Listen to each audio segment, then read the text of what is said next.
hydrogen generator system to simulate hard-to-recover formation first in onshore Kuwait. So let's put the slides on. Коллеги, добрый день. 1 минуту. Сейчас пульт возьмем для переключения слайдов. Организаторы, можете подсказать, как слайды переключать?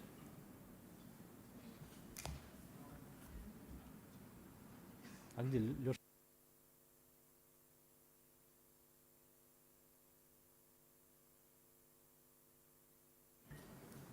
So as the format is, you have 10 minutes for the presentation, then we follow up with 10-minute questions. Thank you so much. Так, можем начинать, да? Добрый день, уважаемые коллеги. Меня зовут Турсумбеков Адильжан. Я представляю компанию QLC Technology. И сегодня я познакомлю вас... Переключайте. Сегодня я познакомлю вас с технологией MPC. Это многостадийный физико-химический метод восстановления и повышения продуктивности нефтяных, газовых и газоконденсатных скважин.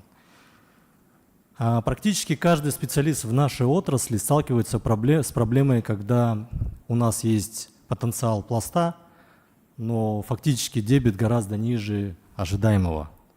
И я думаю, что это повсеместно, каждая компания, каждый недропользователь сталкивается с такой проблемой. Причины могут быть разные. Последствия бурения и ремонта, загрязнение призабойной зоны, образование, отложение ОСПО, снижение проницаемости, ухудшение гидродинамической связи между пластом и скважиной. В результате мы получаем снижение дебита и недоиспользование фактического потенциала скважины. Подход MPC заключается в том, что мы не работаем только с одной причиной. Технология позволяет в рамках одного технологического цикла одновременно воздействовать на несколько факторов, ограничивающих приток. И теперь давайте рассмотрим, за счет чего это достигается.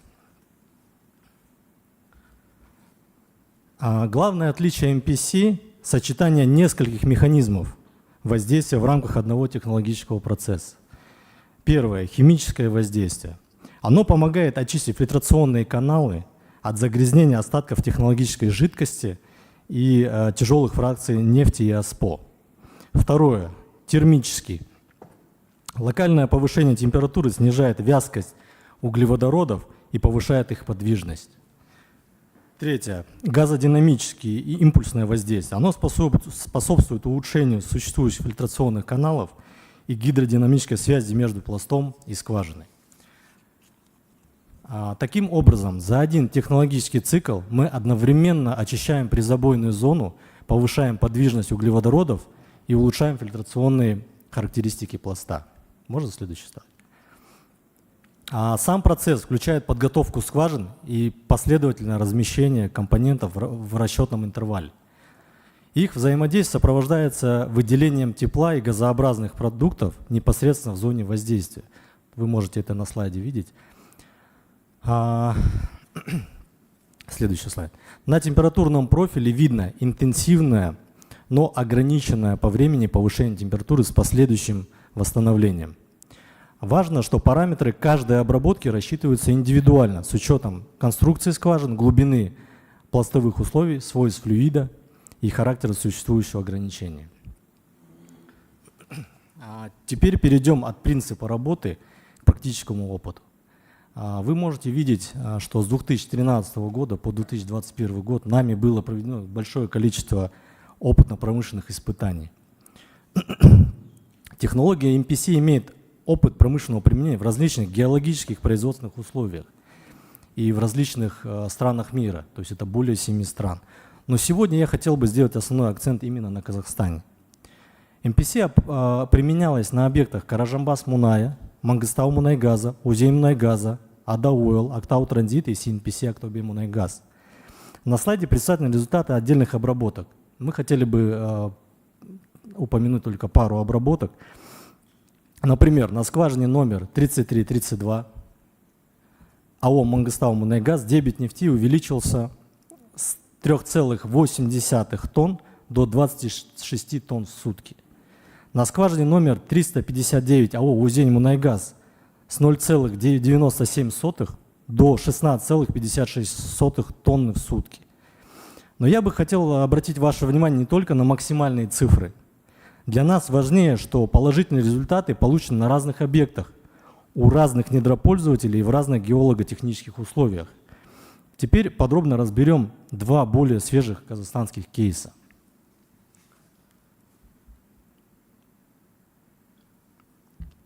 Первый кейс.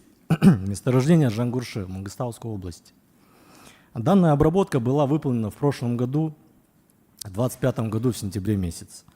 Это показательный объект с тяжелой высоковязкой нефтью. Вязкость составляет приблизительно от 1976 до 2200 миллипаскаль в секунд, а содержание асфальтенов, смол и парафинов около 23%.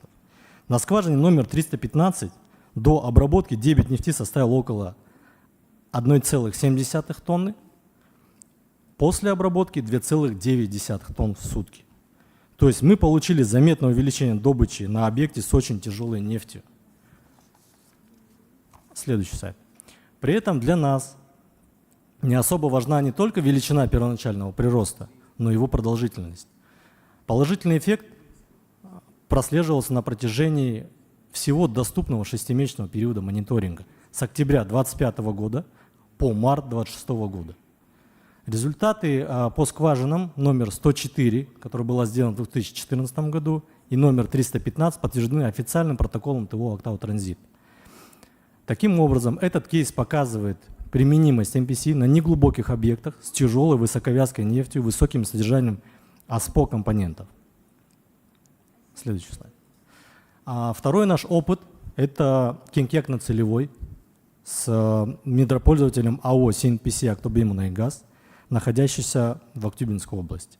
Здесь мы уже имеем другие исходные условия. Вязкость нефти составляет около 600 миллипаскаль в секунд. Пористость коллектора около 34%. На скважине номер 68564 дебит нефти составил 2,8 тонн до обработки, после обработки 7,7. При этом максимальный прирост дебита составил 8,7 тонн в сутки. Следующий слайд. Вторая скважина, номер 68373, дебит нефти увеличился с 0,4 тонн в сутки до 1,6 тонн в сутки. Отдельно обращу ваше внимание на обводненность. Верните этот слайд. На обводненность этой скважины. Она снизилась с 79% до 49%. На момент подготовки данной презентации доступный период мониторинга составил 4 месяца. И по сегодняшний день наблюдение продолжается, то есть дебит не падает. Для нас эти результаты особенно важны, потому что они получены в рамках текущих работ в Казахстане и показывают положительную динамику уже на 2 скважинах одного пилотного проекта. Что касается экономического эффекта на данном месторождении, скважина 68564 с таким максимальным приростом уже окупила все 3 обработки. Обе скважины дали прирост в сумме $280 тысяч за 4 месяца. То есть обработки окупились, месторождение уже зарабатывает. Вот. Дальше, как я повторюсь, что наблюдение дальше продолжается, ОП еще не закончен. Можно следующий слайд. Если обобщать представленные результаты, можно увидеть, что МПС применялась в достаточно широком диапазоне геологических условий. При этом величина эффекта от скважины к скважине различается. И это нормально. Исходный потенциал, степень загрязнения призабойной зоны и характер ограничения притока на каждом объекте свои. Поэтому один из ключевых факторов успеха – это правильный подбор скважин. Мы анализируем историю дебита, дебиты нефти и жидкости, обводненность, свойства флюида, параметры коллектора, продуктивную толщу и конструкцию заканчивания и состояние призабойной зоны. То есть МПС – это не стандартная обработка по одной схеме. Параметры должны адаптироваться под конкретную скважину, конкретную причину ограничения притока. И следующее. И в заключении хотелось бы отметить несколько пунктов. Первое. МПС – это комплексная технология, которая сочетает химическое, термическое, газодинамическое, механическое воздействие. Второе.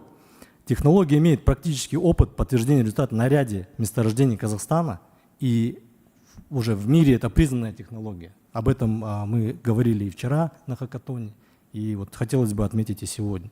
И третье, для получения максимального эффекта необходим правильный подбор скважин кандидатов, индивидуальная программа обработки. Поэтому следующим шагом мы видим совместный отбор перспективных скважин, анализ исходных данных проведения пилотных программ с последующим масштабированием. Мы готовы рассмотреть как отдельные проблемы скважин, так и портфель объектов. Благодарю вас за внимание, будем рады ответить на ваши вопросы.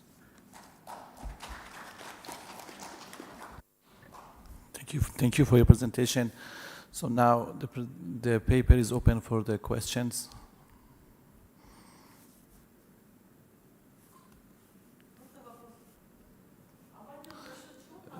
Please come and take the microphone. Вот вы показали эффективность, да? Обводненность. За счет чего падает обводненность? У вас же как бы на снижение вязкости. Уважаемые коллеги, меня зовут Сергей Малигон, я технический руководитель проекта. Здесь вопрос технического плана, и коротко я отвечу на него. Наша технология действительно, как заметила коллега, не направлена на снижение сугубо обводненности скважин. Но в таких скважинах, которые и содержат флюид с высоким содержанием АСПО, то есть парафинов, асфальтенов, битумов, в процессе эксплуатации в зоне разгазирования нефти, то есть при забойной зоне, и в зоне водонефтяного контакта начинает откладываться АСПО. И получается, там, где идет нефть и контактирует с водой, получаются такие как бы ловушки. То есть нефть приостанавливается в движении, а вода, как более текучая субстанция, очень хорошо находит себе дорогу, особенно если есть поддержание пластового давления, заводнение, тем более она хорошо течет от нагнетательных скважин до добывающих. При проведении наших работ за счет химического, термического, такого экстремального стрессового влияния на призабойную зону мы полностью ликвидируем АСПО, то есть они разгазируются до газа. Из твердого остается только, может, небольшое количество углерода, сажи, которая легко вымывается водой. И, соответственно, сняв вот эти блоки и ловушки, которые удерживают нефть и дают возможность воде свободно двигаться, и дальнейшее постепенное освоение скважины, как вот мы еще на первом пилотном нашем проекте в Узень-Мунайгазе очень медленно, постепенно осваивали и получили очень хороший результат. То есть мы даем дорогу нефти, скажем так, вот образно. За счет этого меняется процентный баланс между водой и нефтью. Естественно, это мы от воды не избавимся в пласте, она уже там присутствует. И со временем, через годы, опять будет накапливаться тот же эффект при водонефтяном контакте отложения АСПО. По нашему опыту работы в Индии на тяжелых высоковязких нефтях где-то период до 5 лет скважина продолжает давать позитивный эффект. Потом наши заказчики в Индии повторно заказывают обработку скважин. И это дает повторный позитивный эффект. Вот так коротко.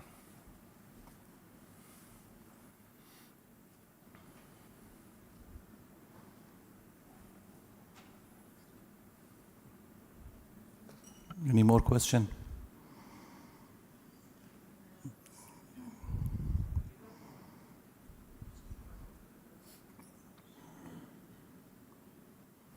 Саламатсыздар ма? Здравствуйте. У меня вопрос такого характера. У нас высоковязкая нефть, парафинистая. Я хотела узнать, вот столько компаний вы проделали в стольких компаниях, да, интервал нефтенасыщенных перфорированных толщин и какая была обводненность? Может, я повторяюсь, но есть ли снижение обводненности? Спасибо. Спасибо за вопрос. По поводу интервалов, что касается Казахстана, мы работали на разных месторождениях. Обычно продуктивный интервал там составлял от 1,5 до 3 метров, максимум 10, насколько я помню. Да? 16 тоже было. 16, да, максимально мощность интервала. Но с помощью нашей технологии мы всегда стараемся для заказчика охватить все интервалы, которые можно для одной обработки. То есть нет смысла изолировать какие-то интервалы, но разве что если они дают только воду и уже там нет нефти, тогда это другая работа совершенно, нужно этот интервал исключить, а стимулировать остальные интервалы. А так мы обрабатываем обычно тотально все интервалы, которые можем захватить одной обработкой. Да, некоторые интервалы будут с большей проницаемостью, некоторые с меньшей, но в принципе наши газы, особенно водороды, они имеют очень хорошую природную проницаемость, самый маленький атом в природе, и проникают даже очень низкопроницаемые коллекторы и воздействуют на призабойную зону. В других странах, на Ближнем Востоке, мы обрабатываем очень мощные интервалы, по 4-5 интервалов мощностью 70-100 метров. И, естественно, объемы закачек гигантские, ну и эффекты немножко другие, там эффекты исчисляются сотнями баррелей. Например, последние наши работы в Пакистане, они опубликованы на сток-маркете в Лондоне на бирже. Мы обработали скважину на достаточно новом месторождении и получили эффект с 50 баррелей до 750 баррелей. Думаем, что эта скважина была изначально закальматирована при бурении. Там специфические свойства флюида, тоже есть парафины, асфальтены, битумы и думаем, но хорошая проницаемость. Думаем, при бурении в пласт проникло большое количество борового раствора, он вступил в химическую связь с флюидом и закальматировал призабойную зону. За счет нашей химической и термической реакции нам удалось снять эту кальматацию, трансформировать продукты кальматации, и они легко вышли с током флюида, и скважина восстановила свои природные показатели.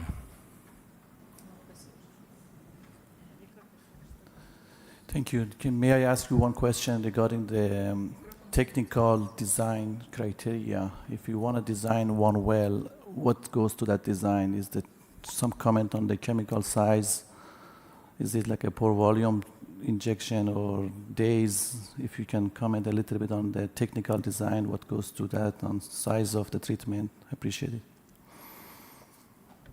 Thank you for your question. The criteria for selection for the treatment are different enough.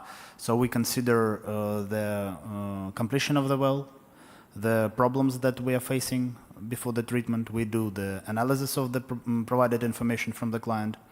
And after understanding the problem that we are facing and trying to solve, we select the proper composition content and the volume of chemicals.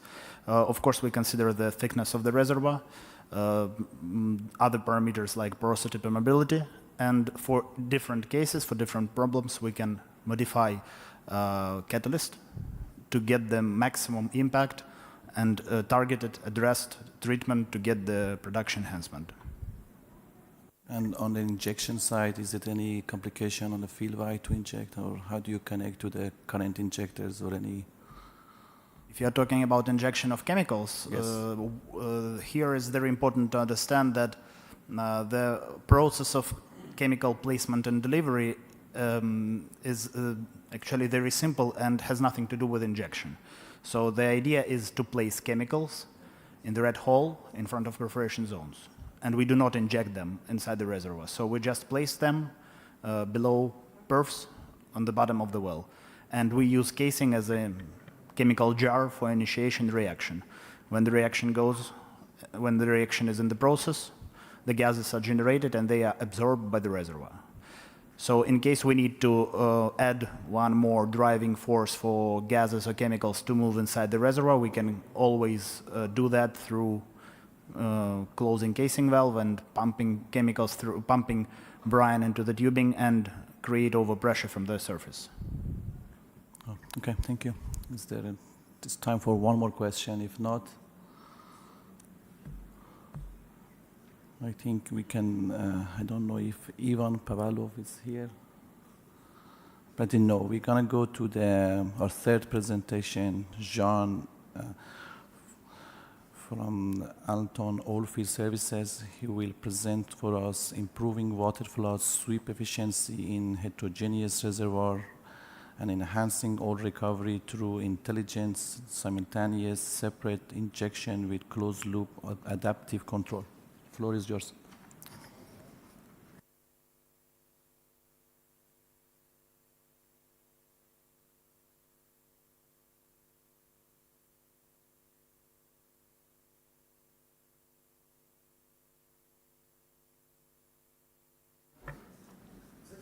Иван Павлов. Oh, Ivan? So good news, Ivan is here. Так, коллеги, компания Monachim Сервис, научный сотрудник компании. Let's John, go ahead. Yeah. We go then. Sorry.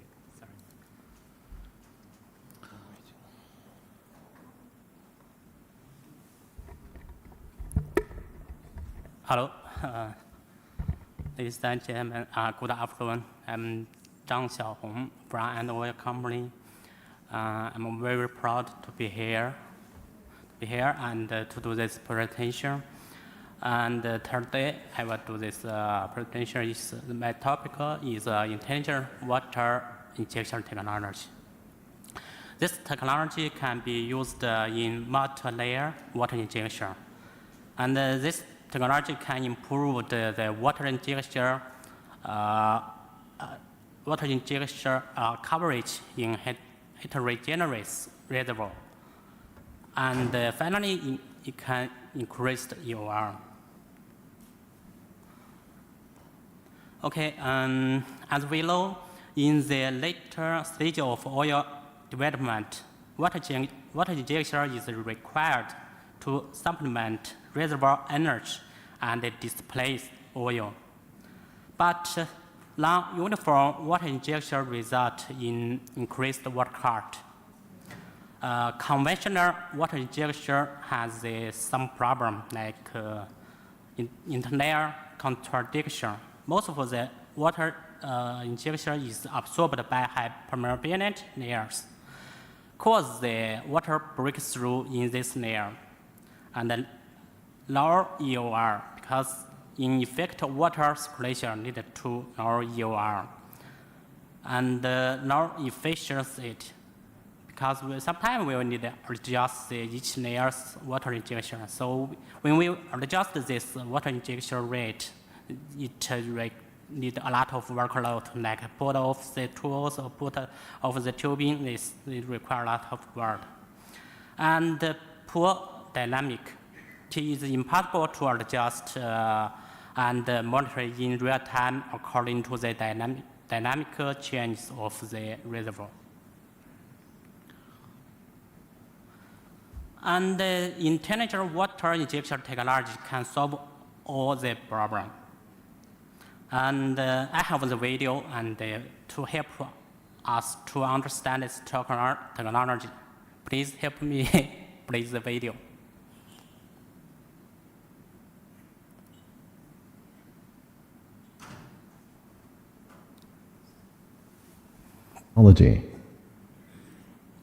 Zonal water injection technology is an important stimulation measure in oil field development.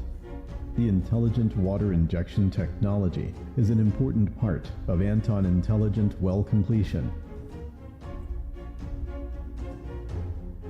The downhole system is consisted of electronic control intelligent water regulators and cable through packers. The ground system is consisted of the wellhead devices, control cabinet, power supply system, remote monitoring center, etc. In the downhole operation system, the packers are used to isolate each section. Each section equips an electronic control intelligent water regulator. During injection, water regulators can measure downhole pressure and water injection flow real time and transmit signal to the wellhead. And then wellhead transmits downhole signals to the remote monitoring center wirelessly. In the remote monitoring center, the data from the wellhead will be displayed on the screen. The water injection flow of each well will be measured and adjusted according to the data analysis. After measurement and adjustment, the signals will be sent to each wellhead. the well site control cabinet receives signals and convert them into downhole control signals and transmit them to the intelligent water regulators at each section. The intelligent water regulator will automatically adjust the size of the nozzle according to the received signals.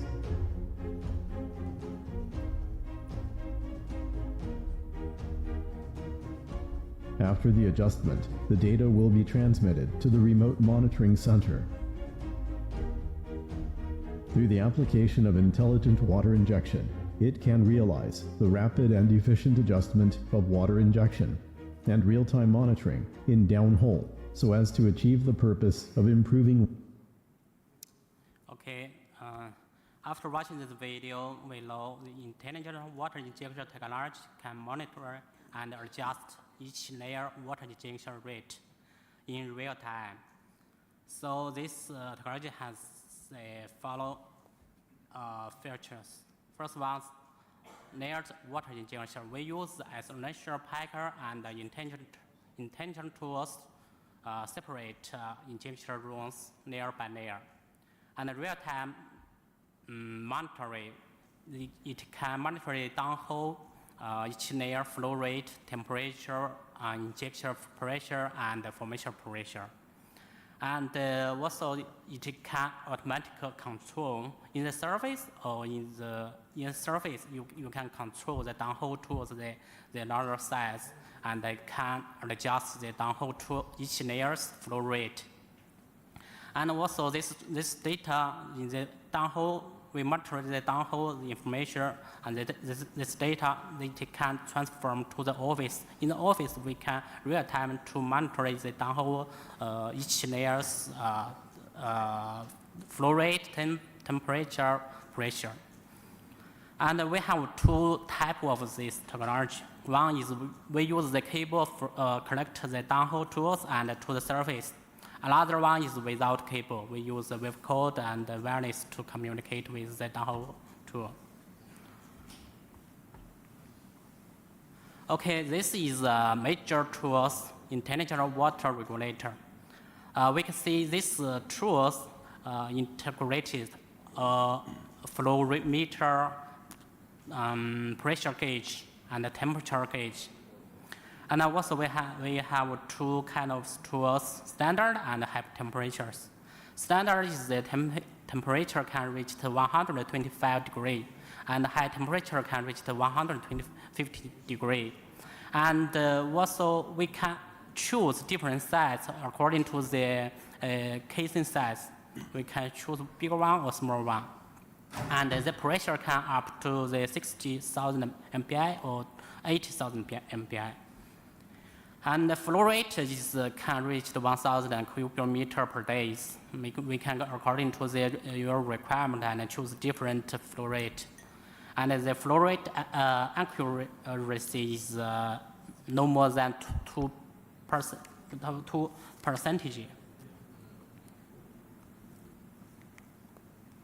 Okay, this is the surface equipment. The safety equipment is be used to provide the power to the downhole equipment and send the command to open and close the downhole, the regulator, the nozzle. And also it can adjust the downhole, each layer's flow rate, and transmit the data to the office.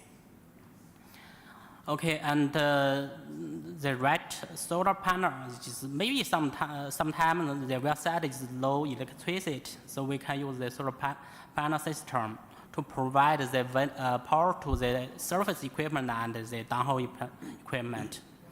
Even in the rainy day, also it can provide more than 3 days. Okay, I will share the case. First, the Kazakhstan LNG oil field. This oil field has two layers, C1 and C2.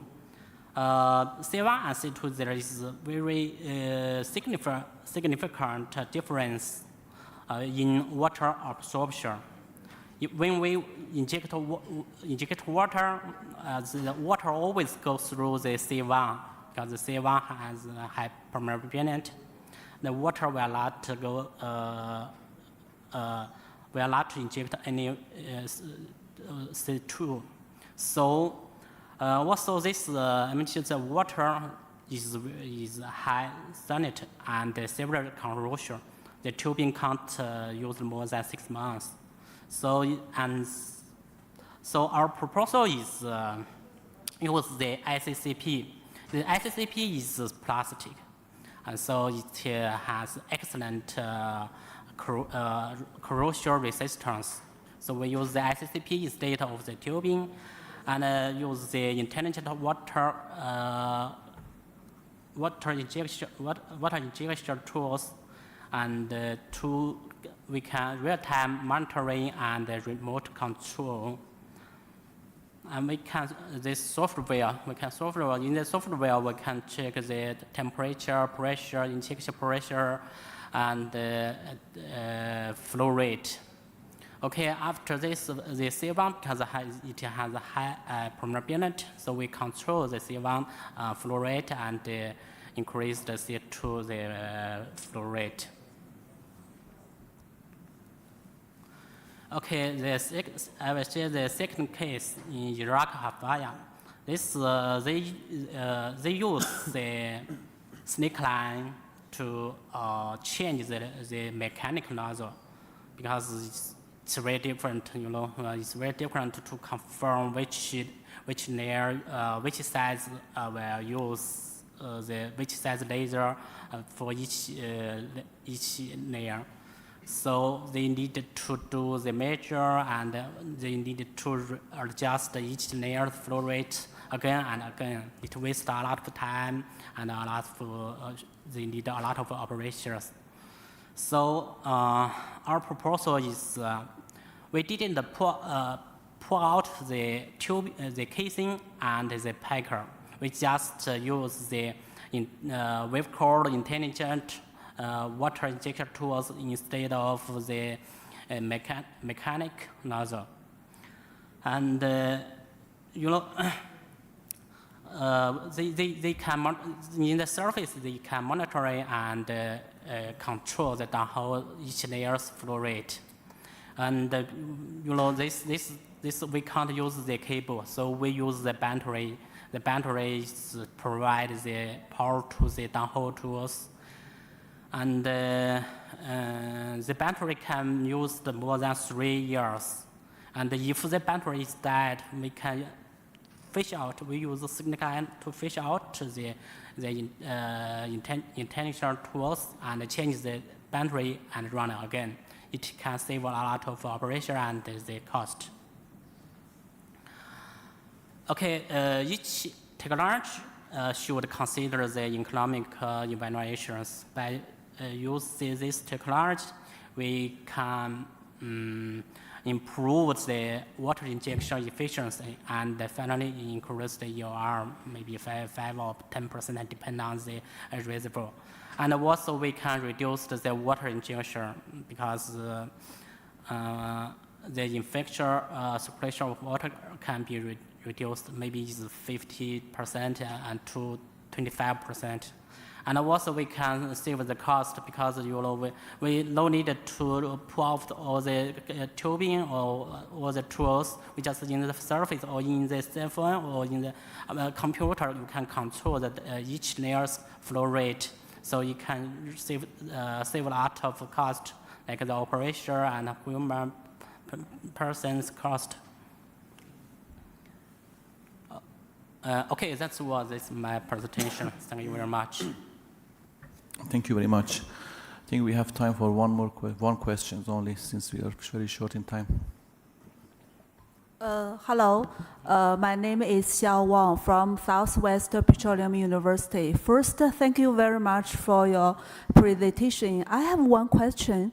How much or how long or how much time does it usually take for it to collect the data to do the final adjustment?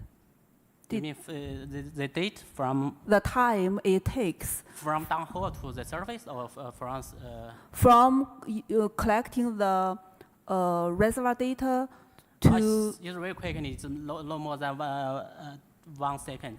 1 second? Yes, we can use the cable. You use the cable, it's very quickly. So you mean the downhole injected water volume changes all the time? Yes. Okay, thank you. May I have one question? So my name is Maksat Bisenov, Kalamkas C, Hazar Operating Company. This is a project offshore of Kazakhstani sector. Mr. Zhang, thank you for interesting presentation. So the applicable of intelligent injection technology is interesting for our project as well, because we have the multi-layered reservoirs as well. So we are considering this technology as well for injecting of water for pressure maintenance. So can you tell the cost-effective factor first, and what is the risks between layers? Can be a risk of cross-flowing of water or reservoir fluid inside the tubing? Sorry, your question is the... I mean, instead of one well drilling with intelligent, you should drill 3 wells separately for. So what is relatively cost effectiveness between comparing? The cost? Yes. So the cost is maybe depend on the material. Like for example, we use normal material is maybe 3 layers, right? 3 layers and 3 packers, and I think it's no more than two. So I think it's qualitatively the intelligent well is the cost more is twice the normal tools. Yeah. Okay. And any risks of operating such technology? Did you meet any risks during the operation of such wells during the water injection? Sorry, I didn't get your question. So in your case in Iraq, in a Halfya field, right? Yeah. You have such wells operating for injection of water. Do you have any risks in operating such wells? Risk? Yes. Is some problems. Problems, issues. Yes. The problem is if some well has some sand, we can't fish out the tools because if some dirt above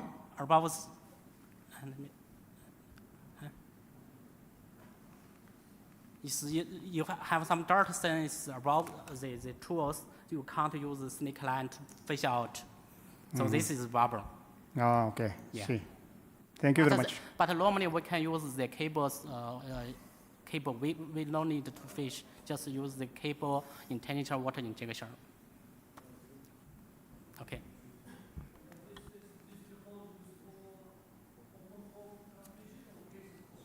The question is it can be used for open hole completion or cased hole completion? This is case hole. Case It must be case hole. Normally, the water injection is normally in the case hole.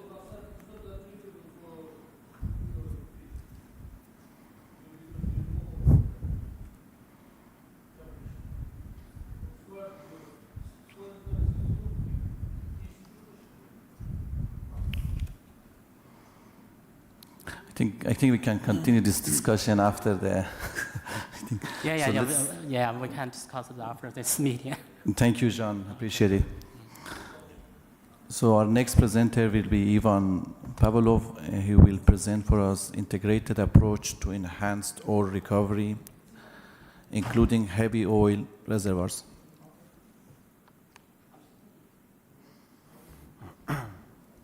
Да, коллеги, это компания Монахим Сервис.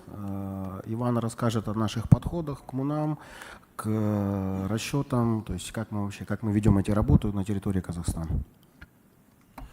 Да, добрый день, уважаемые коллеги. Регламент у нас достаточно такой лимитирован. Хотелось, конечно, поподробнее, но Постараюсь останавливаться только на самых интересных основных нам моментах. Ну, во-первых, правильная стратегия к реализации работ по ПНП, по нашему мнению, подразумевает начальную глубокую проработку всего имеющегося геолого-технического материала, проведение лабораторных и очень часто бывает не только адаптационных исследований, но и поиск новых абсолютно решений, свежих подходов, нетрадиционных, так скажем. Обязательное моделирование текущего состояния участка планируемых работ, проведение многовариантных расчетов по поиску оптимального дизайна с обязательной оценкой потенциально достигаемой эффективности. И также проведение специальных исследований. Ну вот мы рекомендуем проведение специального комплекса трассерных исследований, который включает в себя в том числе определение текущей нефтенасыщенности, остаточной нефтенасыщенности методом Partition Interval Tracer Test, также с учетом коэффициента светопоглощения нефти, то есть изучением оптических свойств, я потом расскажу подробно, для чего это делается, и геохимическим мониторингом, попутно добываем и закачиваем пластовой воды. Идея метода PIT заключается, в отличие от традиционных трассерных исследований, в использовании не одного, а сразу раствора двух индикаторов, причем один индикатор представлен исключительно водорастворимым классическим таким трассерной меткой, реагентом, а второй индикатор имеет ограниченную частичную растворимость в углеводородах. Ну, здесь химический стакан как раз иллюстрируется, когда к исходному водному раствору подливается углеводород, то часть молекул начинает совершать переходы из одной фазы в другую. И, собственно, во время фильтрации, поскольку у нас движущийся основной поток – это нагнетаемая вода, она обладает большей, так сказать, подвижностью, вытесняемая нефть у нас фильтруется с меньшей скоростью, плюс еще по мере фильтрации мы встречаем остаточную, пленочную нефть. За счет переходов как раз перераспределяющийся второй индикатор начинает отставать, разделяться, как бы отделяться от общей оторочки. И проявляется это в отставании, в смещении таких временных лагов, выхода концентрационных пиков в отбираемых пробах. Далее это как бы пропорционально объему встреченной нефти, соответственно, это все подлежит математической обработке, и мы уже в результате моделирования можем выдать распределение нефтенасыщенности по векторам, скажем, от нагнетательной скважины к той добывающей к этой, там в южном направлении. После этого все средняется, аппроксимируется и строится уже непосредственно карта. Я сказал о том, что обязательно проведение моделирования начального состояния участка вот, до момента проведения работ. Это не создание полноценной гидродинамической модели, которую вы бы, как недропользователи, ждали от нас там несколько месяцев. Но, тем не менее, все базовые принципы, так сказать, математика, здесь соответствует мировым стандартам. Особое внимание мы здесь уделяем вот как раз принципу интерференции, то есть взаимовлияния суперпозиции скважин на каждую точку пласта, построению полей фильтрации, построению полей давления, градиентов давления. И, зная о том, что нефть в пластовых условиях очень часто проявляют выраженные структурно-механические свойства, которые описываются статическим напряжением, сдвиг динамическим. Если это на давление перейти, то это давление начала разрушения структуры, там давление предельного разрушения. То есть до приложения каких-то страгивающих нагрузок, каких-то минимальных, да, заранее определенных величин, у нас течение нефти высоковязкой может быть вообще отсутствовать. Собственно, вы видите вот фрагментацию запасов, да, почему у нас низкие кины, потому что коэффициент охвата, там, дай бог, достигает 50%. Вот здесь как раз застойные области выделены белым цветом, а зоны, где фильтрация началась, но она затруднена, поскольку структура внутренней нефти еще до конца не разрушена, выделена серым цветом. После этого мы даем рекомендации заказчику, не только связанные с нашими технологиями, то есть они могут быть банальные. Перевод этой скважины, например, добывающей в нагнетании, здесь ограничить отбор, там увеличить отбор, сделать, не знаю, ГРП или ОПЗ, вплоть там штуцер заменить. Таким образом, чтобы вовлечь максимально всю площадь в эффективную разработку. Вот как бы сравнение двух начальной и конечной картины по данному участку показывает, что в активную разработку мы вовлекаем на данном участке, обратите внимание, здесь очень плотная сетка скважин, порядка 200 метров, казалось бы, и так, да, участок должен разрабатываться. Вот, но тем не менее мы вовлекаем несколько гектар, и это потенциально дает прирост конечного кино на уровне 1,5–2%. Кроме, значит, вот такого моделирования, здесь я уже перехожу к серии слайдов, которые иллюстрируют как раз наши такие комплексные подходы на конкретном примере. Это одно из месторождений в Казахстане.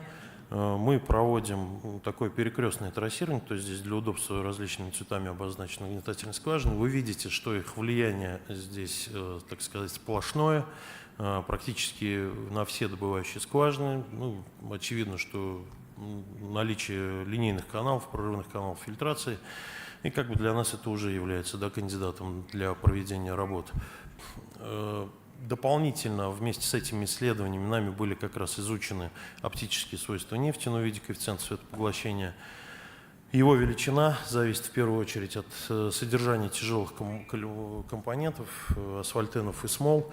В то же время мы знаем, что по мере разработки в первую очередь у нас вовлекаются легкие запасы, то есть никто нам тогда не мешает построить карту накопленных отборов и сравнить распределение КСП с картой, да, накопленных отборов. Также известно, что в купольной части нефти более легкий, то есть КСП более низкий, чем на сводовых участках. И если у нас имеется заводнение, то в районе этих очагов за счет создания больше градиентов у нас также вовлекаются более тяжелые компоненты. Таким образом, вот знание даже этих как бы базовых параметров нам позволяет сравнить фактическую картину как бы с теоретической и задаться вопросами, почему эти картины не везде совпадают, да, в чем проблема, то есть где идет опережающая выработка, с чем это связано. И дополнительно мы еще проводим геохимический мониторинг, то есть это микрокомпонентный анализ состава нагнетаемой воды, попутно добываемой, который как раз нам расширяет область исследования, потому что трассера, если ограничен периодом мониторинга 90 дней, то на 91-й день, поскольку мы уже уехали с месторождения, мы не можем выявить эти каналы, а вот как раз геохимический мониторинг показывает накопленное влияние. То есть там нагнетательная скважина до нас у вас уже работала там 12 лет, вы видите попутно добываемую воду, но вы не можете ее локализовать, да, определить источник обводнения. Вот этот метод нам тоже позволяет определиться. В результате, значит, на основании вот таких комплексных исследований, это уже 4, да, метода в одном, так сказать, разом мы оказываем такие услуги, мы можем детально понять проблему, с которой нам предстоит бороться. На, собственно, коэффициент охвата или коэффициент вытеснения стоит больше обращать внимание, какие параметры должны быть у технологии, какие объемы рекомендуемые. И вот на данном участке нами был рекомендован как раз такой комплексный подход, работать как с межскважинным пространством, так и околоскважинной зоной. Для повышения эффективности охвата и вытеснения нефти нами была закачана нефтеотмывающая пафмицеллярная загущенная оторочка полимерами. Ну, поскольку там, я уже говорил, прорывные каналы, да, нужно было препятствовать как раз продвижению, то есть снизить подвижность оторочки. Далее происходило продавливание, ну, таким защитным буфером, скажем, полимерным раствором, он тоже подвижный. И уже завершающая окончательная установка полимерного гелевого потока отклоняющего экрана, ну, вам уже знакомого. Вот реализация таких комплексных подходов нам позволила, здесь иллюстрируется просто эффективность как раз нефтеотмывающих композиций, когда, казалось бы, уже полностью отмытую породу, после нашей композиции можно еще 30% нефти извлечь. А совокупно, если нефть посчитать, то она на 100% отвечает изначально загруженной. А очищенная порода, песок в данном случае, ну, он становится белоснежным, как на лучших пляжах. Вот. И реализация данных подходов позволила нам не только снизить текущую обводненность скважин на рассматриваемом участке, здесь как раз совокупные показатели представлены, но и стабилизировать обводненность в течение нескольких месяцев, а в дальнейшем замедлить темпы роста более чем в 2 раза. Сравнение вчера много обсуждали, да, там базовые линии, можно говорить, там прогнозного периода, что было бы, если бы мы не внедрили, да, с фактическими полученными показателями, которые мы получили после, да, когда внедрили технологию ПНП, позволило нам рассчитать, достигнуть технологический эффект вот по месяцам, и за первые 5 месяцев мониторинга, дальше мы просто не проводили, эффект на самом деле продолжался, он составил 2500 тонн. Вот. Плюс здесь карта иллюстрирует как раз развитие эффекта, да, какие скважины отреагировали, можно во времени отследить, когда было подключение, перераспределение. Ну, собственно, мы видим два таких рукава и видим, к сожалению, две ближайших скважины в центре, которые не отреагировали. Но они находятся под достаточно высоким влиянием соседней нагнетательной скважины, что было подтверждено трассерами. И, к сожалению, надо было здесь проводить работу, как бы масштабировать сразу на 3 скважинах, мы бы получали мультипликативный эффект. То есть 2 скважины дают не в 2 раза больше эффекта, там 2,3, 3 скважины операции дают там в 3,7. Вот. Но, тем не менее, я не буду выводы зачитывать, скажу то, что такой комплексный подход, который кажется более сложным, да, более таким детализированным, с дополнительными исследованиями, с индивидуальным подбором химии, с компьютерным моделированием, он оправдывает себя как с технологической точки зрения, так и с экономической, поскольку реализуемые эффекты, как правило, кратно превышают привычные вам стандартные методы, ну, использования, скажем, просто сшивающихся гелеобразующих композиций без там детальных расчетов даже объемов или дизайнов. У меня все, коллеги, спасибо большое за внимание, буду рад ответить на ваши вопросы. Thank you very much, Ivan. Now we have some time for some questions. Please go ahead. Спасибо большое за презентацию. У меня такой вопрос. Чем вы наполняете модель, кроме результатов ваших трассерных исследований? Здесь вот как раз-таки модель, она составляется до проектирования трассерных исследований. В нее зашивается вся имеющаяся геология, то есть здесь, конечно, разностная сетка, вплоть до заданий. Это поскольку наша собственная разработка, мы не привязаны, да, там, к ограничениям, которые существуют, скажем, ну, в Т-навигаторе или в Эклипсе. Мы можем каждую ячейку задавать собственную характеристику. Так мы можем, вы правы, моделировать, там, скажем, магистрали, какие-то каналы с низким фильтрационным сопротивлением от трассера, задавать как бы среднюю проницаемость, там, анизотропию, то есть вся геология, плюс еще и гидродинамика, забойные давления.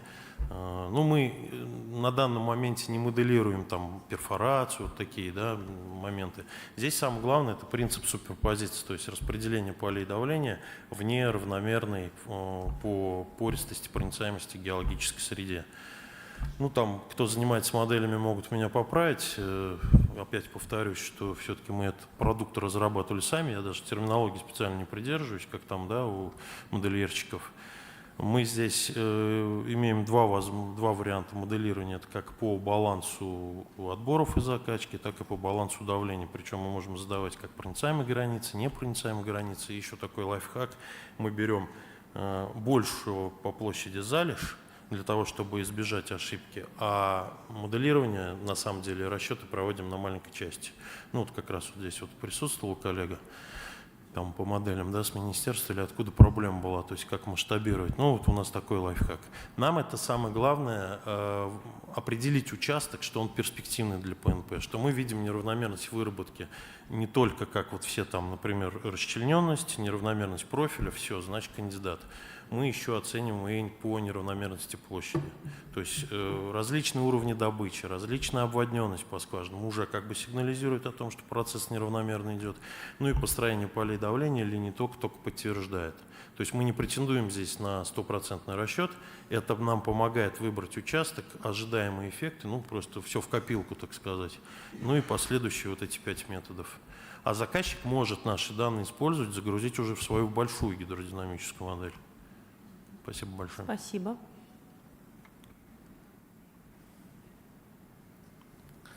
More question? If not, thank you very much, Ivan. Thank you. Спасибо большое.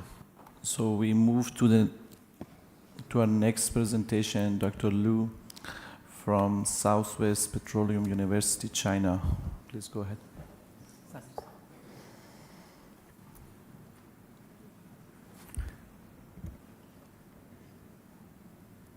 Dear colleagues, good afternoon. My name is Liu Rui. I'm from Southwest Petroleum University.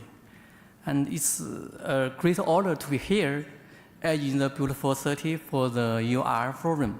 I'm very pleased to present our work on integrate UR technology for water control and oil displacement.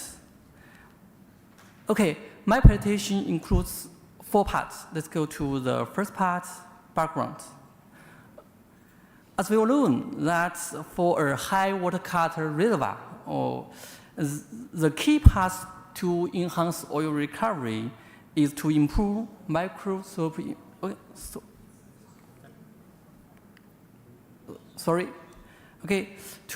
efficiency and micro efficiency.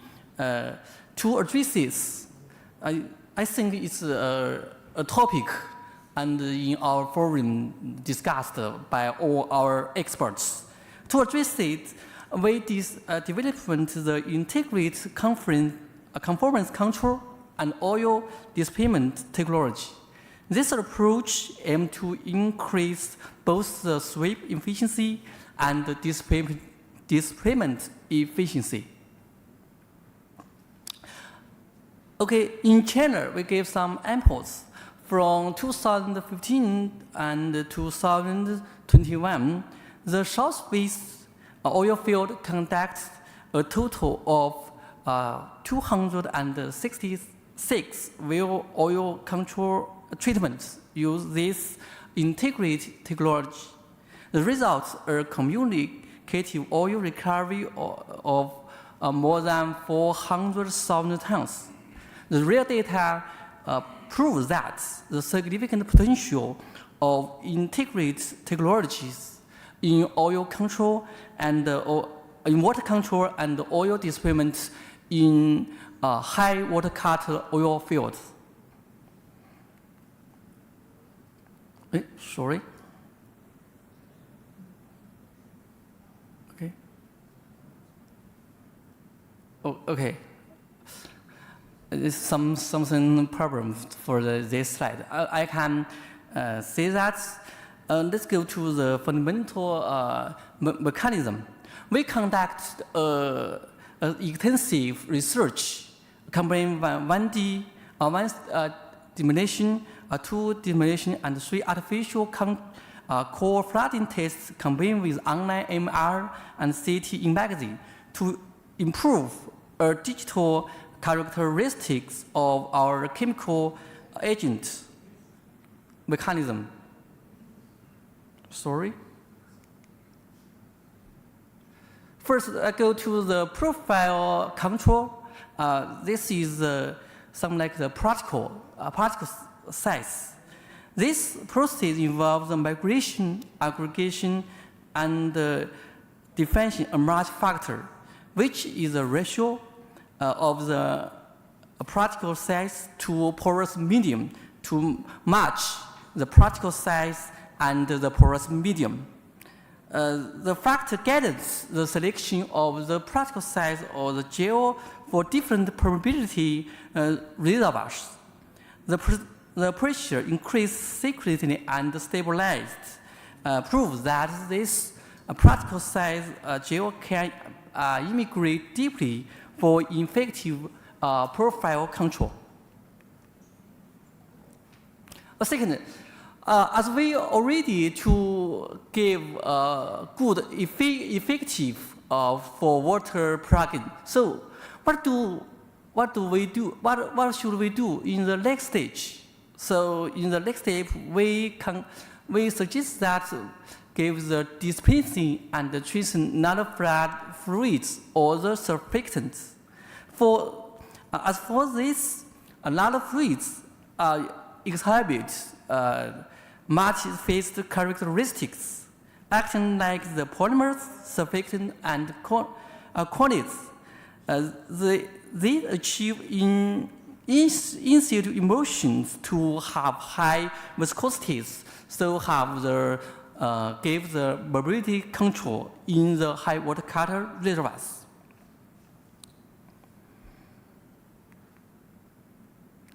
Okay, let's go to the third part. I gave some case applications in China.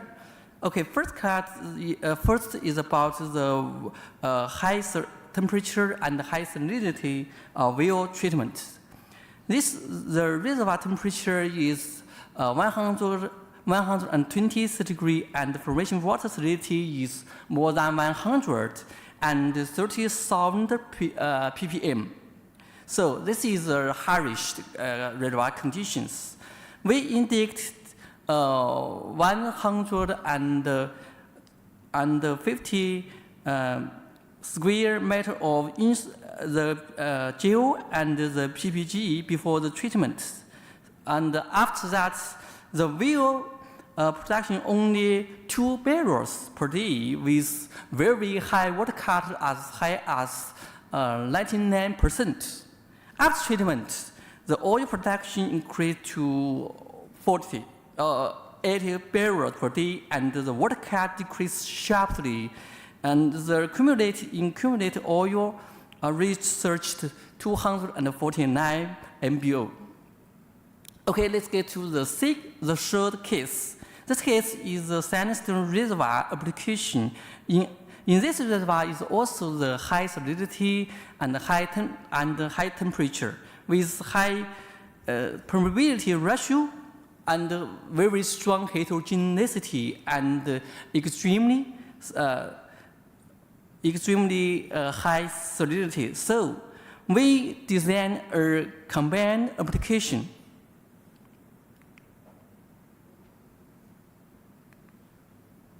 Okay, let's first to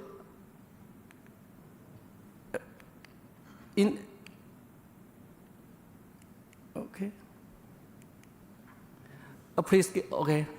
First, we inject a slide of the gels or PVG2 to plug the water channel. First, second is use the nano fluid or the surfactant to make active the lower permeability zone. As a result, we give a good result for the communicative or the oil recovery. So let's see, before the operation, daily oil production was the 93 barrels. After completion, it requires 103 barrels, and 1 year later, it reached 142 barrels per day. Over 3 years, the well groups should accumulate a production increase of 533 MBO with an impressive ROI of 26.7 to 1. Sorry. Okay, let's get to the second. Second is a third. I gave the third information about the case of the half and puff. I want to say, as for the large well pattern, such as a single well production, it's not very good, not very desirable for the conversion or the injection polymer funding. So we just for the half and a puff with surfactant.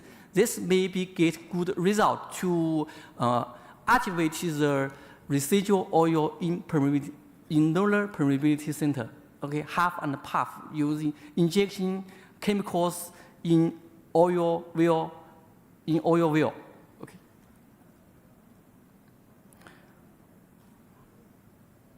So let's get a brief in conclusion. Okay, as some operations and research in China, and as well known, the China has the most largest scale chemical UR in the world. So we have developed a chemical system for integrate chemical UR with complete research and development capability, span chemical development to oil field application. This UR technology has been successfully carried out in 15 oil fields in China and improved maybe a good solution in approach for the custom oil fields. Okay, let's get a chance. I want to introduce 1 minute to introduce my university. My university, Southwest Petroleum University, China, and our oil gas engineering discipline is ranked A+, and recognized as a world-class discipline. We are in the top 1% of ES discipline and deeply committed to international cooperation in technology transfer and talent development.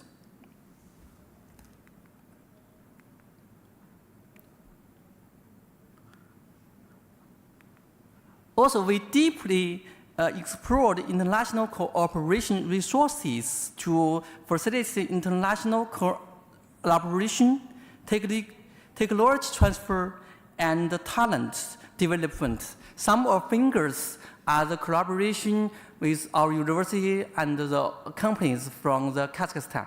Yeah, we hope we will have a permission collaboration for our international friendship.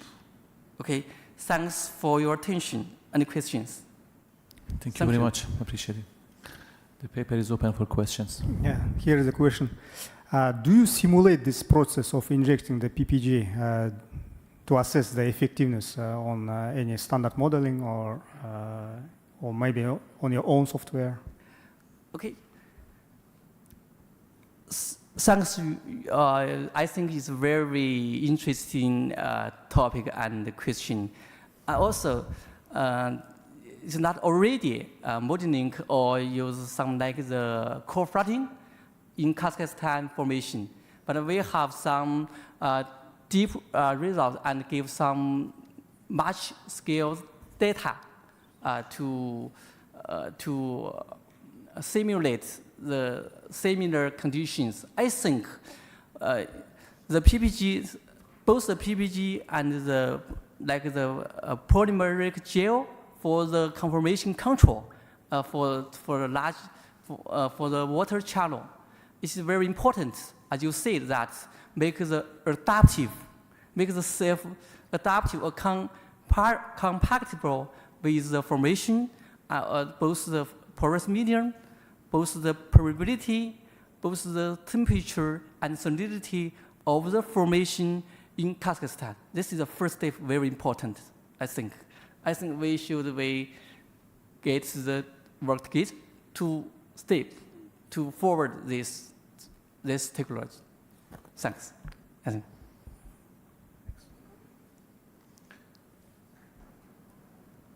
Okay, maybe may I ask you one question? When you talk about PPG, is this categorized as a in-depth conformance type of treatment, or is it continuous flood? It is dry. First is a dry. It's like a chemical timer inside the polymer that it basically activates in the middle of the reservoir, yeah? Great. It's a very good question. We have two types of the PPG. First is prepared underground surface, and then inject the PPG particle, the dry particle into the formation.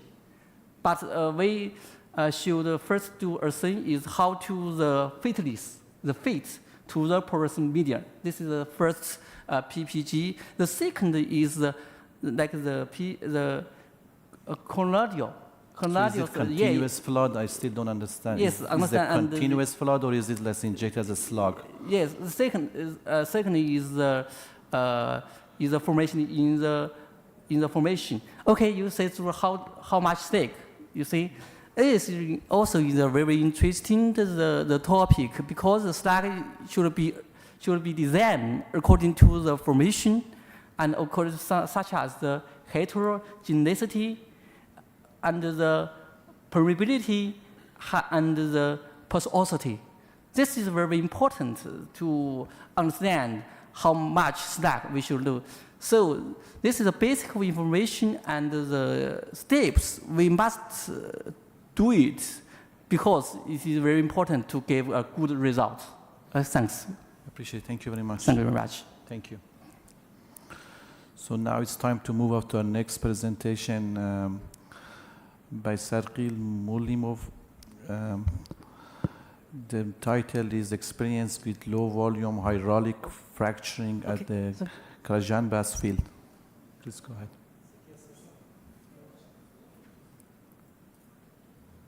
Oh, sorry, we go to the, I skip one of them. We go to the EK Mogolom, next generation oil-based sand conglomeration technology for unconsolidated high and low permeability reservoir. EK, go ahead. Thank you very much, and good afternoon, everyone, and it's a pleasure to be here. I'll go quickly, and I'll deliver a slightly different presentation from what we've been hearing all through today. And my talk really is about not just adding additional reserves, but it's about arresting production decline, and it's one of the things that we've sort of identified as an organization is a gap in the market. I'll do a bit of an introduction, and then it's just 10 minutes I have, so I'm going to be really quick, and I'll just give a flavor of the kind of technologies that we are talking about today. And I'm looking at sand conglomeration, a way in which we can arrest sand in a near wellbore without producing that sand onto the surface. And I'll give a case study as to, I'll talk a little bit about our first generation sand consolidation technologies, and then I'll talk about why we've gone ahead to develop new technologies, and I'll give a lab case study, then I'll close it out very quickly for questions. And today we've had a lot of talks, and most of the talks are focused on EOR, and those talks are looking at adding recoverable volumes, increasing the recovery of a well or a field, or increasing that recovery factor. But one of the things is the picture on the left shows is actually arresting productivity decline in some facets. That's called IOR, or how do we take a particular well that is meant to be producing at a particular production level of production, and it's not meeting that level of production, and how do we improve that? And we do know, again, we've heard it time and time again, that 80% of production globally will be coming from brownfield assets by 2035. This is data from Rystad Energy. And what we have is a suite of adaptive recovery chemicals that can do certain things and improve the recovery of a well, and actually bring the recovery of a well back to the target levels of production. And in as much as we also play in the EOR space, I think the IOR space is something that is quite important as well. And one of those challenges that stops the well from producing at its maximum capacity is sand production. And uncontrolled sand production is a challenge. It's globally, this is a challenge, particularly in fields where you have unconsolidated sand. And it can lead to production losses, and these losses can be categorized. And if you look at that paper there, it's been categorized into different things. You have outright wellbore collapse, you have sand in the tubing, casing, and perforation. That could lead to pump wear and tear. You could have erosion of pumps, fluid separation issues, well slugging, and also plant efficiency, oil and water challenges, and challenges with surface active chemicals like scale inhibitors and the likes, because of the presence of sand in the production system. And this is just a case for a particular well in the Caspian, and that well it's an offshore well, very prolific producer, completed in about 175 meters of very prolific sandstones. Its potential, or what the well can be doing, is about 5,000 barrels a day. It's currently doing about 3.2 thousand barrels a day. Now the reason is because the well is choked back due to excessive sand production. And if you look at a little bit of math there, if you're able to increase the productivity of that well by 5%, or by 10%, or by 15%, you're looking at a lot of additional barrels over a year's worth of production, in this case about 180,000 barrels, if you're able to increase the productivity of that well by 15%. And in that kind of scenario, applying chemical sand consolidation will be a very good solution for this well, because you can actually improve the recovery of that well without doing any form of what I would call is enhanced oil recovery. And these chemical sand consolidation technologies, they are of different types. They are not new to the industry. You have the resin type technologies, you have polymer gel technologies, you have electrostatic binding technologies, which improve the zeta potential and help sand grains come together. But the technology I'll be talking about today is slightly different. It's a technology that involves a chemical reaction in a near wellbore, helps to bind the sand grains together. And it's different, completely different from your resin type technologies. Those kind of technologies, we have them in-house. We recommend them for very small intervals. But where you have large production intervals in the order of meters, 100 meters or 50 to 60 meters, you don't want to be playing with your very prolific zone by injecting a resin type technology. And the chart on the right just shows you, the kind of thing that you can do with these technologies. A very good resin treatment will give you very, good productivity, but if it's poor, then you have some very serious issues here. But this kind of technology is what we call soft sand consolidation. So it does not impact on the permeability of the well, but then it stops sand from coming to the surface. So the first generation of this technology is an oil-based chemical solution. We typically apply it by bullhead or coiled tubing. It has the potential to reduce sand production by up to 70%. We do a lot of lab testing, a lot of modeling and simulation before we deploy it. It's field proven. We apply it at about 3 to 6% volume in the field. It needs to be shot in. Because it's oil-based, the near wellbore needs to be dewatered before it's applied. The reaction is water-driven, and the kinetics of that reaction are enhanced by the temperature of the well. So we've been using this technology for about 15 years. It's field proven. It's a green technology, not green. In the North Sea. It's Y1, so it's very good in terms of its environmental profile. Why do we want to improve on this? It's continuous improvement is what we do. We want to always improve and drive the envelope of technical performance. We want to also improve the cost performance, which is something that we believe is important to the industry and to our customers as well. And we wanted to expand on regional applicability. So the second generation, again, it's oil-based. In contact with water, it reacts. We apply it at about 3% volume in the field. It can be applied bullhead, coiled tubing. Placement, of course, is a challenge with every chemical treatment that is being applied into the near wellbore, so we ensure that placement is simulated. We have software we used to do that. It can be reversed, so if it goes to the wrong place or it does the wrong thing, we can always reverse the treatment if need be. And the picture on the right just shows you, a simple test, what it does to the sand in a bottle, and it's an inversion test where you can see that all of the sand is conglomerated in the bottle. And one of the ways in which we test this is we do a maximum sand free rate test where we pack a column full of sand and then we flow through that column to try and understand how much sand comes through the column. And this test helps us to determine in the lab the maximum flow rate at which no sand is produced. And that's the picture, just a picture of the apparatus we use for the test. An example of the test results that we can see here is that if you look at the chart on the right-hand side, the conditions of this particular experiment are up there. But on the chart on the right-hand side, you can see that without treating the sand at about 30 mils per minute, pretty much all of the sand is driven out of the column. But when the sand is treated with, in this case, 3% volume of the treatment, pretty much no sand is produced all through up to 100 mils a minute. And on the far right, you can see the total sand production per stage. And you can see that with the treatment, little or no sand is produced. So that gives you, some confidence that the treatment does work in the lab.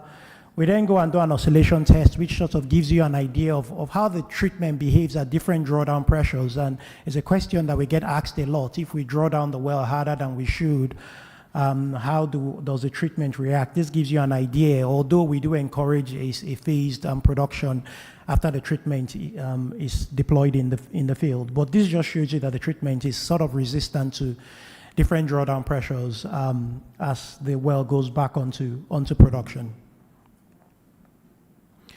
And I think this is the key part, is that this treatment, it's non-damaging, okay? It's when placed in the oil-producing zone, it's not going to impact the permeability in any way. We check that using core flow tests, And in the examples here, we've looked at very high permeability sands, but you can see the retained oil permeability on the far right there, and it shows that we retain about 90 to 95% of the permeability in a lab test, which in this case is a more stringent test than in the field because we apply multiple pore volumes in the lab.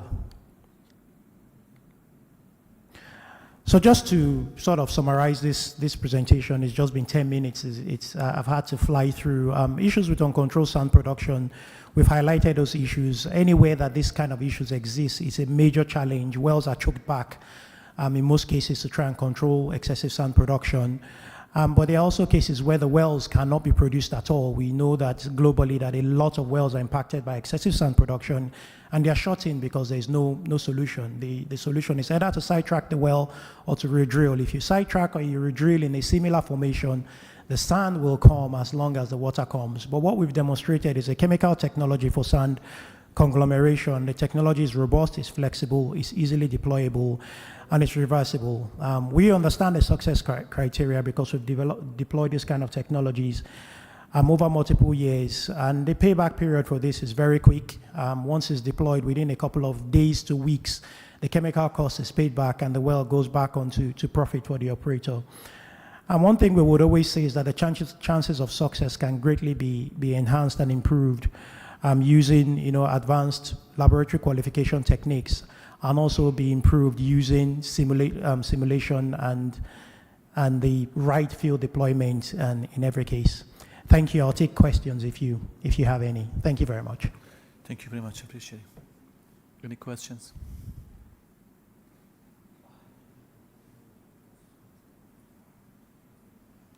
I think you're lucky, no question. So now we move to our next presenter. Let me try to see if I can say the name correctly. Sarikali. The title will be Experience with Low Volume Hydraulic Fracturing at Kajanbas Field.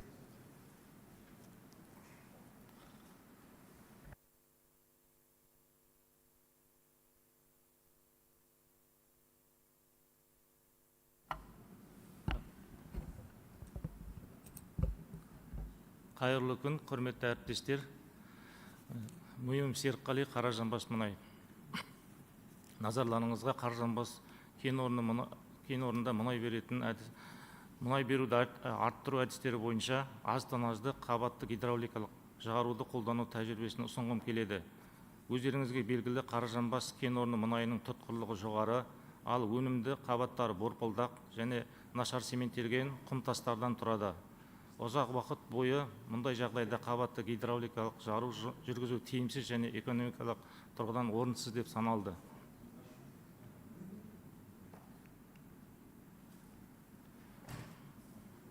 Алайда әлемдік және отандық тәжірибе мен ғылыми зерттеу жұмыстарының нәтижелерін зерттей келе, біз бұл тәсілді қайта қарауға шештік. Өнімділігі төмен және жұмыс істемейтін ұңғыларды айтарлықтай көп екенін ескере отырып, Қаражанбас кен орны жағдайында аздан азды қабатты гидравликалық жаруды қолдану мүмкіндігін бағалау туралы шешім қабылдады. Бүгінгі таңда кен орнының пайдалану қоры 3000-нан астам ұңғы бар. Бұл ретте қордың айтарлықтай бөлігі тоқтап тұр немесе әрекетсіз күйде. Қабат қысымын ұстап тұру жүйесінің жұмыс істеп тұрғанына қарамастан сұйықтық өндіру деңгейінің төмен болуы негізгі себептердің бірі болып табылады. Тоқтап тұрған және өнімділігі төмен ұңғыларды іріктеп, олардың арасынан тәжірибелік өнеркәсіптік сынақтар жүргізу және қабатты гидравликалық жару жұмыстарын орындау үшін 3 ұңғы таңдалды. Кен орны жағдайында өнімді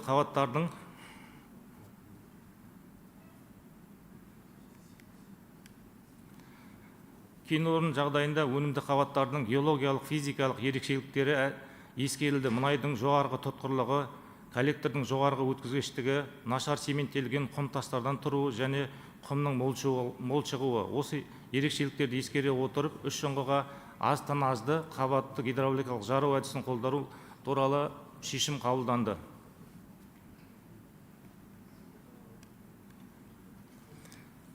жылдың қаңтарында таңдалған 303, 80-93 және 59-19 ұңғыда тәжірибелік өнеркәсіптік сынақтар жүргізілді. Жұмыстар басталғанға дейін бұл ұңғылардың екеуі тоқтанып тұрған болатын. Екі ұңғы неғұрлым тығыз коллекторлардан тұратын U3 горизонтында, ал бір ұңғы нашар цементтелген құм тастардан құрылған A1 горизонтында жұмыс істеді. Алынған нәтижелер күткенімізден де асып түсті. Барлық ұңғылар бойынша оң нәтиже тіркеліп, мұнай өндірдің тәуліктік өсімі әр ұңғыға шаққанда 1 тоннадан асты. Тәжірибелік өнеркәсіп сынақтардың сәтті нәтижелерін ескере отырып, біз аз тоннажды қабатты гидравликалық жару технологиясын алдағы уақытта ауқымды түрде енгізу үшін үміткер ұңғыларды іріктеуге кірістік.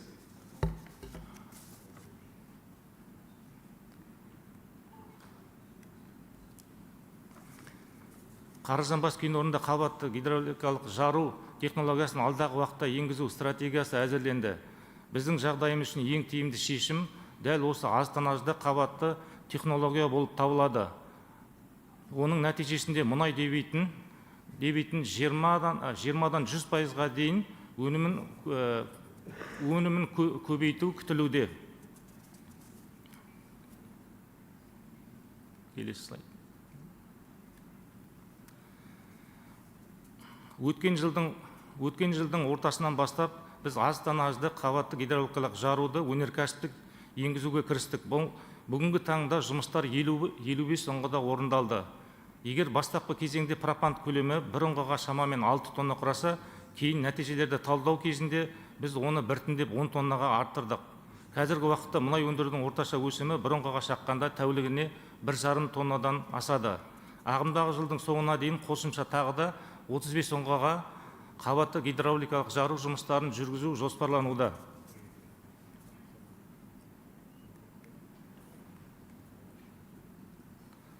Бұл слайдта жұмыстар жүргізілген жеке ұңғылар бойынша нәтижелер көрсетілген. Қабатты гидравликалық жару жүргізу барысында біз пропант пачкасын бекіту және оның пайдалану кезінде сыртқа шығып кетуін болдырмау үшін айдаудың соңғы бөлігінде RCP полимерлі қабына бар пропантты қолдандық.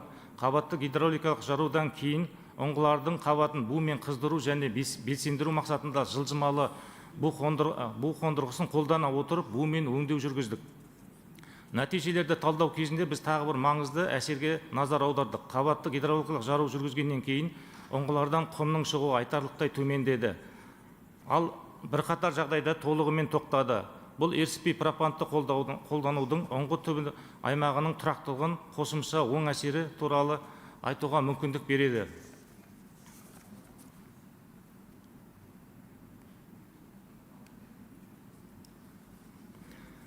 Тәжірибелік өнеркәсіптік жұмыстар мен өнеркәсіптік енгізу нәтижелері бойынша келесідей қорытынды жасауға болады. Бірінші, аз тоннажды қабатты гидравликалық жару Қаражанбас кен орны жағдайында сәтті қолдануда.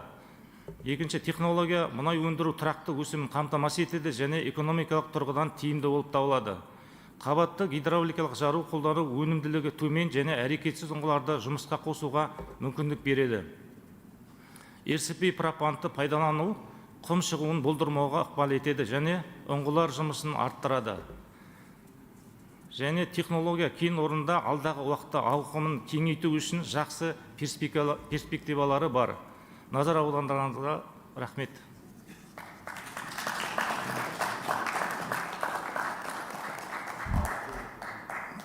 Thank you, Sir Khalid. Now we have a few minutes for questions.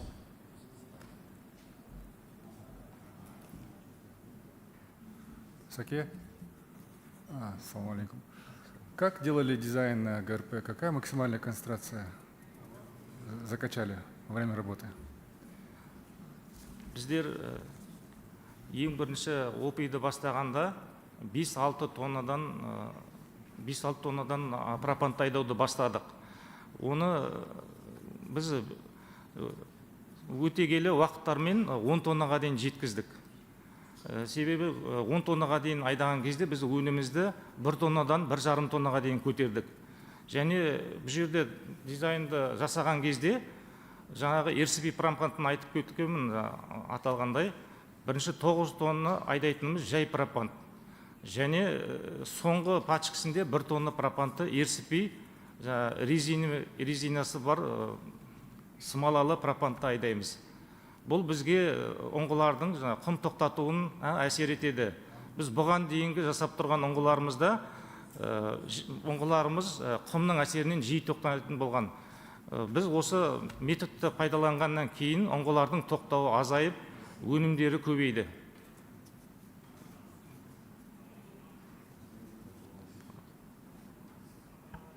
Солай қанша концентрация болды соңында? Концентрациясы 800 бен 1000 килограмм метр кубический.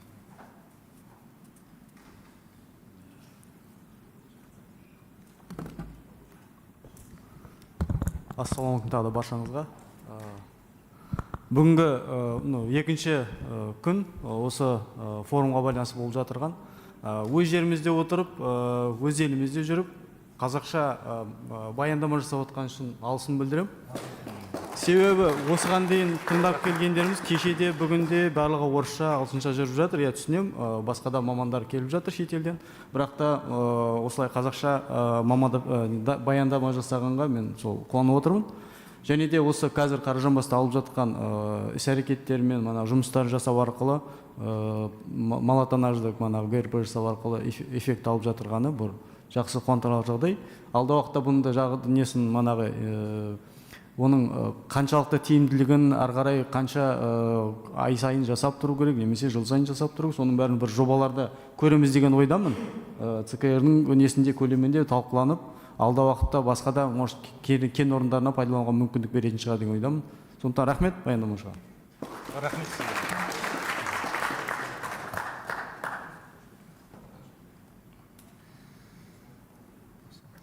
Thank you very much. Any more questions? If not, we will move to our last presenter, Zhang Ziel. He will present for us complex thermochemical stimulation using MTF macro component thermal fluid.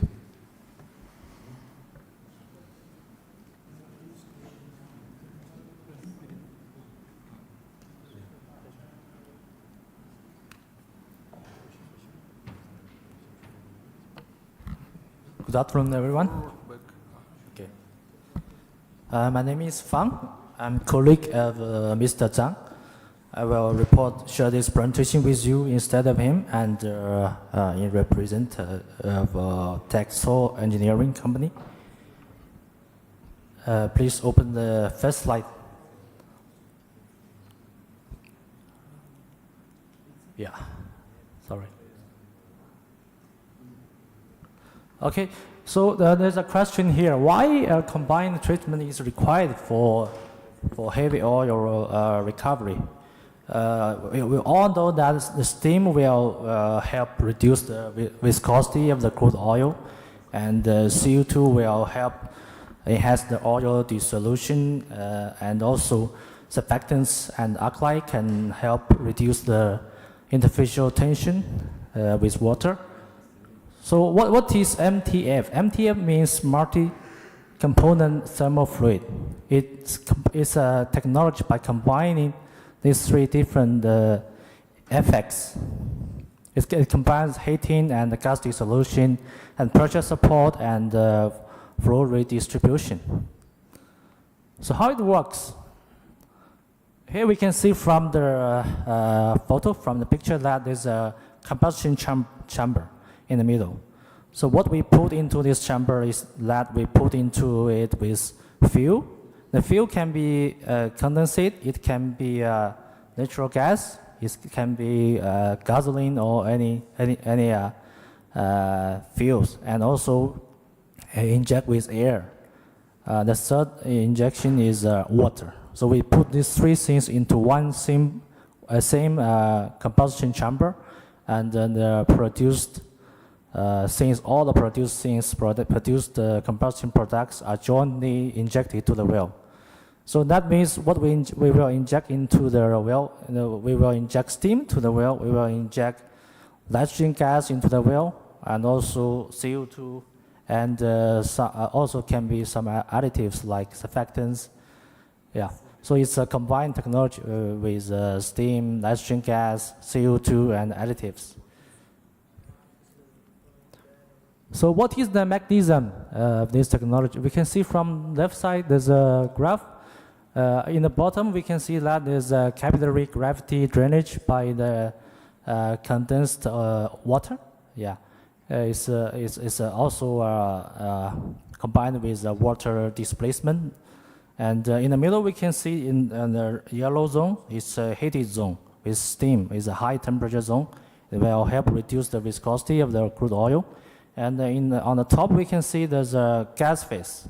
It's a gas chamber. It can enhance the heat distribution and enhance the pressure support and help to improve the sweep of the injected fluid.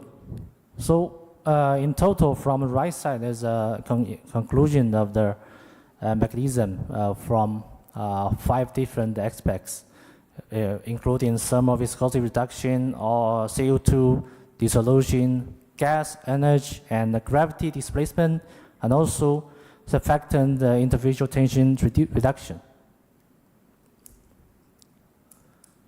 Okay, so how the equipment looks like and how we operate in the field. It's a very simple modular containerized units, or we can call it is like a skid-mounted equipment. It's very easy to transport and easy to hook up in the field. It takes around 200 meters square meters space on the field. It's a very not a very big equipment set. And from the right side, we can see several key parameters of the equipment. The thermal output per day is around 10 to 24 megawatt, and the wellhead temperature can reach up to 300 and 350 degrees Celsius, and wellhead pressure can reach up to 20 megapascal. So, what is the evidence to let us know whether this technology is suitable for our well and our pattern?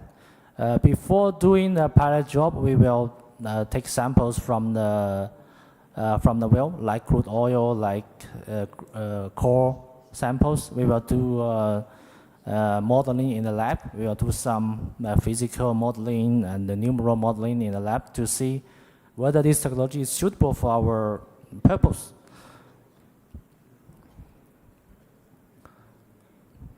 So for asset screening and hooper of the wells, we'll have several different standards and scenarios to choose which wells are suitable. And from the table, we can see that there are a kind of ranking of different type of reservoirs with different viscosity ranges, with different API value and different OSR. OSR means oil steam ratio. So in general, there are several standards to help us select which fields, which wells are suitable for this technology. For example, first one, we need to make sure the pressure is more than 3 megapascal. The effective thickness is more than 8 meters. The depth is less than 1800 meters. The water cut is acceptable. The high water cut is acceptable only when communication with water-bearing intervals can be controlled. And the procedures to implement this technology is, in the beginning, we take samples, we do modeling. The secondly, we do modeling, we do lab tests. And in the beginning, we will select some pilot job. We will do 2 wells from injector to producer. We do a pilot job. Then after that, we do evaluation of this pilot job, whether it is successful, whether it can be further expanded to more wells. Then we will decide, whether we use it in like a pattern, like 10 or even more wells. So do we have any evidence? Yes, sure, of course we have. I have a lot of evidence and cases both in China and here in Kazakhstan. And also from onshore to offshore. Yeah, like in Sinok offshore, in Xinjiang or onshore. Xinjiang is onshore and matured oil field. Here in Kazakhstan, we also have a case. So in different cases, the conditions are different, and The period we implemented is different. You have some with just more than 1 year, some even longer, some just several months. And the output, the effect shows very well in all over the cases. I will introduce several of the cases to you. The first case is from China. It's an offshore case. In this case, we did two patterns. One we call it 5, and the other one is 5N.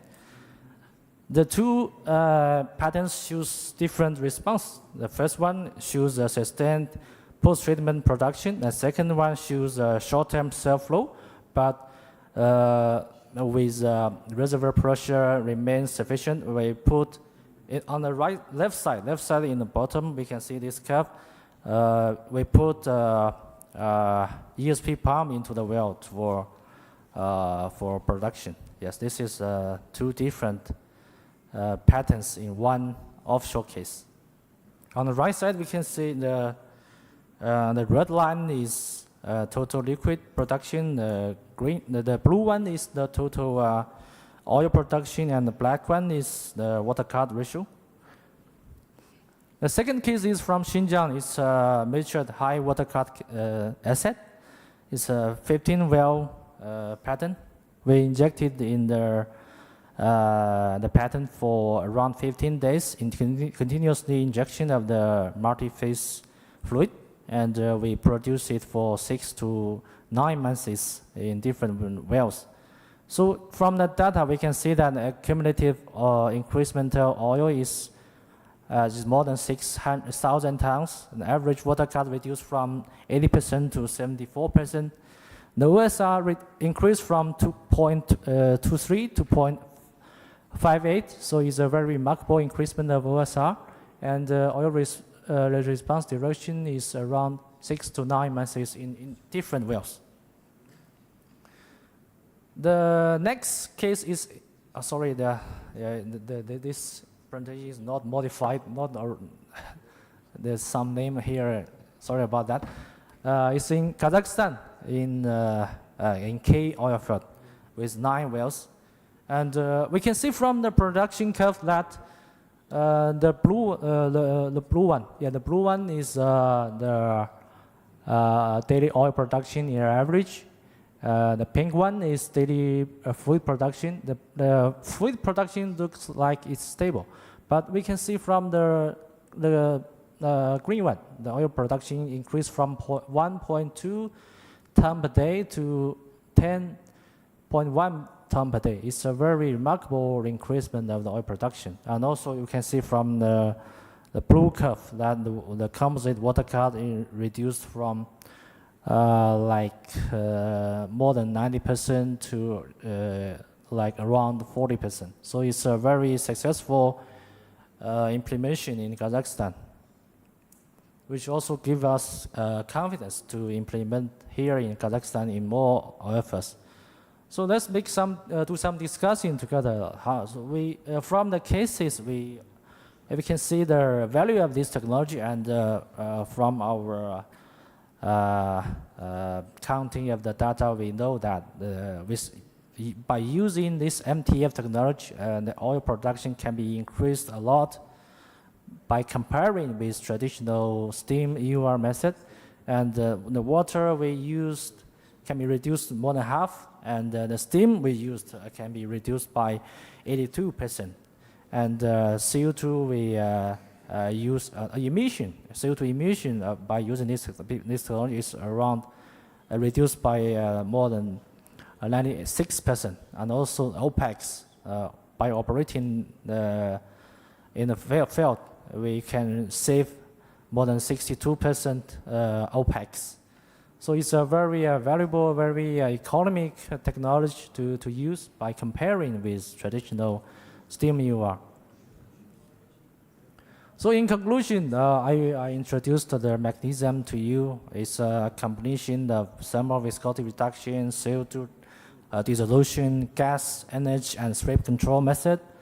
It's a combined technology of different single methods. And also from the cases, we see that it's a very valuable, very economic method, and also it's successfully applied in Kazakhstan and proved by our valuable clients here in Kazakhstan. So thank you all for this valuable time, and if any questions, you are mostly welcome. Thank you. Thank you very much. Thank you. So now let's go to some questions.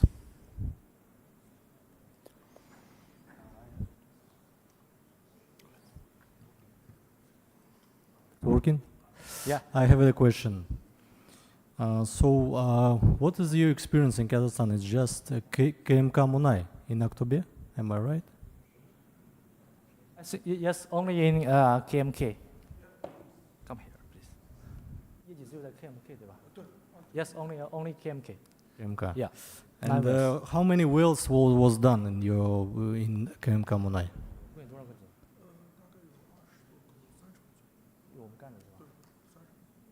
In total, around 30 wells implemented in KMK. In one well? No, not one well. You mean the well numbers or well quantities? No. How many wells? It's 5, 10, 1? 30. 30? 30 wells. Okay. Yeah. And the question, what was duration of effect? Duration of injection or duration of effect? Effect, yes. You showed that was oil increase and decrease of water.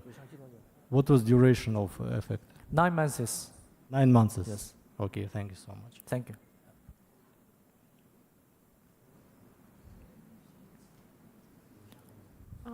Let me also ask a question. Thank you. Please. And your equipment is uphole, or you do some equipment which can work downhole, down the... It's on the surface. On the surface. On the surface. On the surface. Yeah. And you didn't do the modification which works in the well, inside the well. For wells, the best, the ideal condition is that this oil field is developed by steam EUR. We add value on it. So for example, the wellhead should be thermal wellhead, the pipeline, the tubing, the string should be thermal production friendly. Yeah, so we have some requirement of the equipment, like including wellhead and pipelines. Because there is some idea. It was also many years ago also that some device which gives steam together with CO2 with nitrogen and other gases, but it works in the downhole. Yeah. Thank you. Yeah. Thank you. Thank you, madam. Thank you. I think if there is no more question, we end of this session, so we can go and enjoy some coffee. Thank you. Thank you.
江苏大学的